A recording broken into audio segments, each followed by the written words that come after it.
Assalamualaikum warahmatullahi wabarakatuh. Alhamdulillahirabbil alamin. Wassalatu wassalamu ala Rasulillah.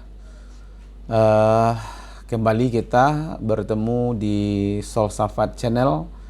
Kali ini kita akan membahas salah satu dari asma Allah, yaitu Asmaul Husna Al-Muhaimin. A'udzu billahi minasy syaithanir rajim.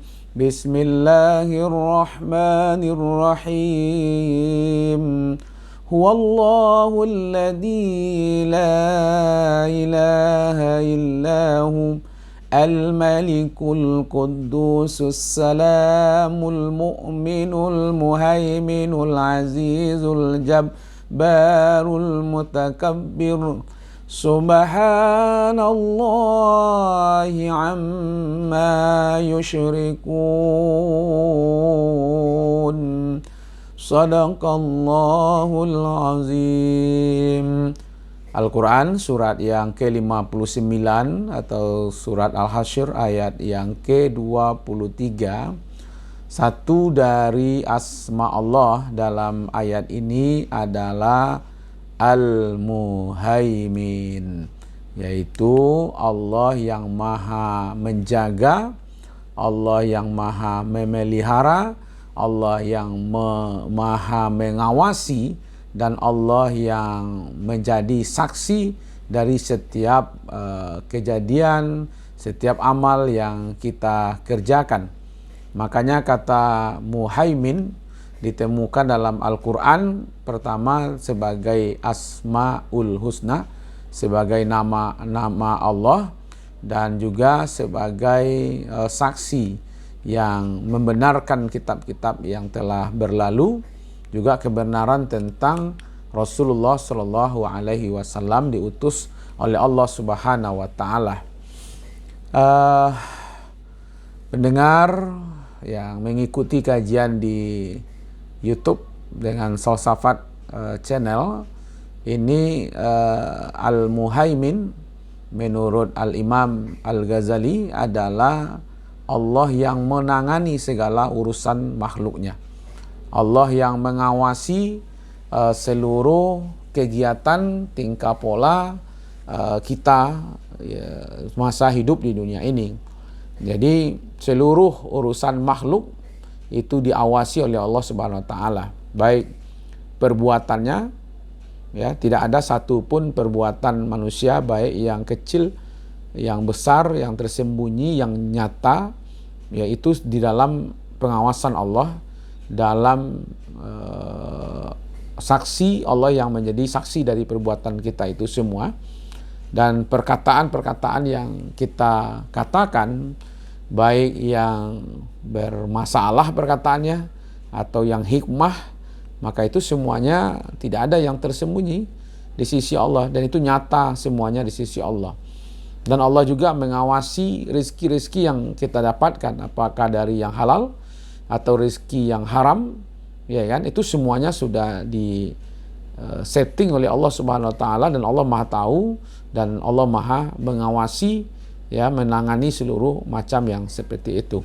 Kemudian juga seperti ajal kita, ya, kapan kita meninggal, di mana posisi kita meninggal, dalam kondisi seperti apa, apakah umur kita panjang, apakah umur kita singkat atau pendek, ya kan, itu sudah dilakukan dan diawasi oleh Allah Subhanahu Wa Taala, dan itu dihandle oleh Allah dengan ilmunya, ya kan, tidak satu pun yang luput dari ilmu Allah Subhanahu Wa Taala, baik lahir maupun batin gitu. Jadi kekuasaan Allah itu tanpa batas, ya kan, dan Allah menjaga semuanya. Jadi begitu hebatnya makna yang terkandung di dalam asma Allah ini, yaitu Allah yang menangani ajal makhluknya, kapan, di mana, apa sebabnya, semuanya sudah diatur oleh Allah Subhanahu Wa Taala. Kita hanya menepati saja, ya kan. Rizki juga ditangani oleh Allah, ya kan, sudah diatur oleh Allah. Mau kaya, berapa kekayaannya, sampai kapan dia kaya, kapan dia miskin, sejauh mana dia miskin, kapan dia berhenti dari kemiskinannya. Kemudian Allah juga mengatur lewat mana rezeki itu datang. Ya, berapa jumlah rezeki yang diberikan. Rezeki itu adalah ada menjadi rahmat, ada juga menjadi laknat gitu. Jadi artinya adalah semuanya dikontrol oleh Allah, semuanya diketahui oleh Allah, semuanya diawasi oleh Allah, dan Allah mengatur semuanya perbuatan manusia, baik yang tersembunyi, baik yang terang-terangan, atau baik yang lahir ataupun yang batin. Ya kan? Maka itu pengaruh asma Allah Al-Muhaimin, yang maha mengawasi, yang maha mengatur, yang maha menghandle semuanya, ya kan, kepada kita. Maka itu perbuatan manusia akan terpelihara. Ya kan? Terpelihara maksudnya apa? Terpelihara dari hal-hal yang menyebabkan kita terjerumus kepada amalan-amalan yang mengakibatkan kita merugi, yang mengakibatkan kita nanti menyesal di hadapan Allah Subhanahu wa taala.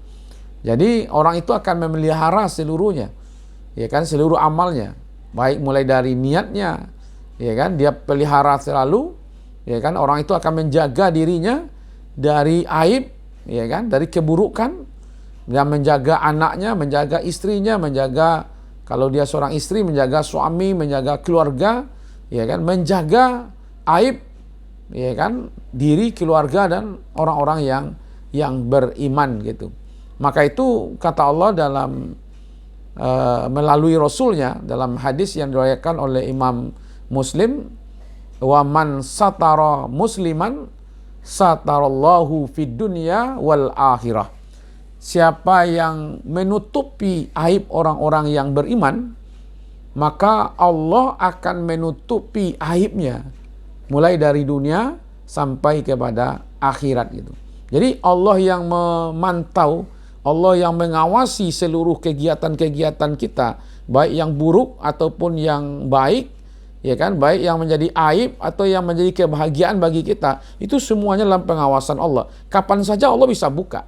Aib-aib kita bisa dibuka oleh Allah kapan saja, di mana saja, ya kan. Apa yang kita kerjakan semuanya itu bisa dibukakan oleh Allah. Betapa banyak orang-orang hari ini yang aibnya dibukakan di dunia, ya kan, sehingga yang dulunya kita mengagumi, setelah hari ini dia kehilangan ya harga diri, ya kan. Lalu Rasul mengatakan dalam hadis diriwayatkan oleh Imam Muslim, wa man satara musliman, siapa yang menutupi aib celah orang Islam, ya kan, satarallahu, maka Allah akan menutupi, ya kan, aibnya fid dunya wal akhirah.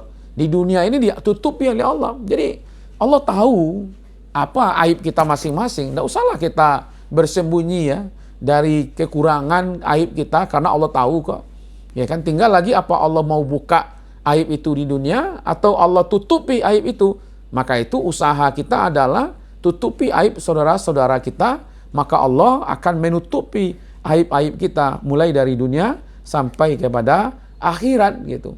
Ya kan? Kadang-kadang kita tidak paham, ya kan, bahwa Allah senantiasa setiap waktu kapan saja bisa membuka aib kita, karena Allah lebih tajam pengawasannya dibandingkan dengan kamera CCTV. Ya kan, kamera CCTV itu yang selalu memantau kegiatan kita, itu masih bisa dikelabui. Ya kan, bisa dikelabui pakai kacamata hitam, pakai helm, ya kan? Tapi pengawasan Allah itu tidak bisa dikelabui, ya kan? Dan Allah tahu yang tersembunyi, yang nyata, yang lahir, yang batin, perbuatan yang baik, perkataan yang buruk, semuanya diawasi oleh Allah, dan kapan saja remote-nya bisa dibuka. Ya kan? Maka dari itu berusahalah dalam hidup ini yakin bahwa Allah Subhanahu wa taala dengan kebesarannya masih menutupi aib-aib kita, ya kan, yang kalau hari ini kita tidak tutupi aib kita juga dan kita tidak minta ampun kepada Allah, maka suatu saat nanti Allah akan bukakan aib-aib kita. Pada waktu itu tinggal penyesalan. Maka itu kita pahami bahwa ada Allah ya Al-Muhaimin yang selalu mengawasi, yang selalu memantau, yang selalu menyaksikan semua apa yang kita lakukan. Mudah-mudahan dengan memahami Allah dengan asmanya yang indah yaitu Al-Muhaimin, kita betul-betul menjadi orang-orang yang terpelihara perkataan kita, terpelihara juga perbuatan kita, baik yang dari yang buruk, yang tersembunyi, yang nyata, yang lahir, dan yang batin. Selamat mengamalkan. Wassalamualaikum warahmatullahi wabarakatuh.